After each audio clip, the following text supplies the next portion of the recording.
here's one I like to tell, all about some dancing red shoes. Yes, I said dancing red shoes, because you see, once upon a time, there was a shoemaker who had gotten very tired of making the same old shoes all the time. He wanted to do something different, something he thought that would be great fun. Well, sitting in his shop, he thought, what could be more fun than dancing? I'll make some dancing shoes. Well, he picked shiny red leather to make them from, because red is a very festive color. And he used some special nails for the soles of the shoes that must have been made from jumping beans. Well, you'll see what I mean by that later on. After the shoes went on display in the window, it was only a matter of minutes before the king's footman drove by and said, I must have those shoes for the king. Well, I'm most flattered, said the shoemaker, and he sold his first pair of shoes to royalty. When the king went to the banquet that night, he put on the red shoes that had pleased him so much when the footman brought them to the palace. But no sooner had he sat down on his throne at the head of the table than he had an uncontrollable urge to dance. In fact, the feeling would not leave him all night, and he never once could sit down to eat a bite. Instead, he was up and dancing all night long till he was worn out.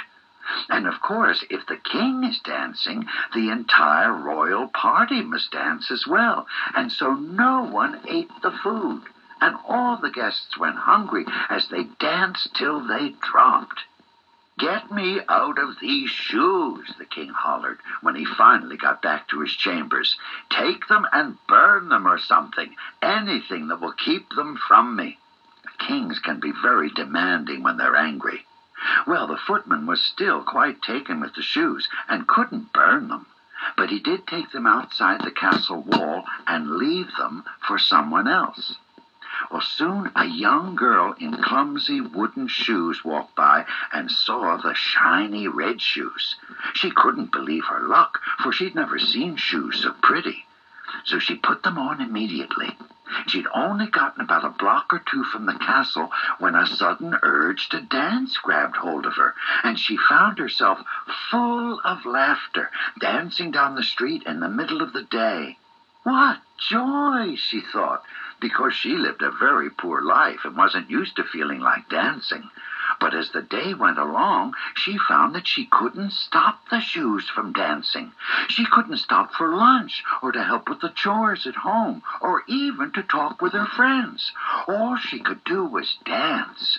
By nighttime, she was miserable and very tired, and wished more than ever that she could get the shoes off.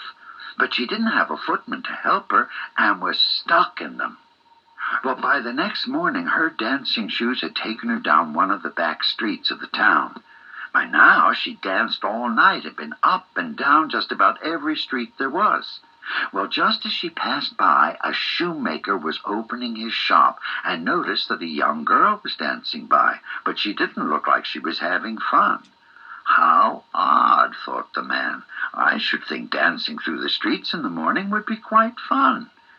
Then he noticed that she looked thin and exhausted, and then he noticed that on her feet were the shiny red shoes he'd sold to the king.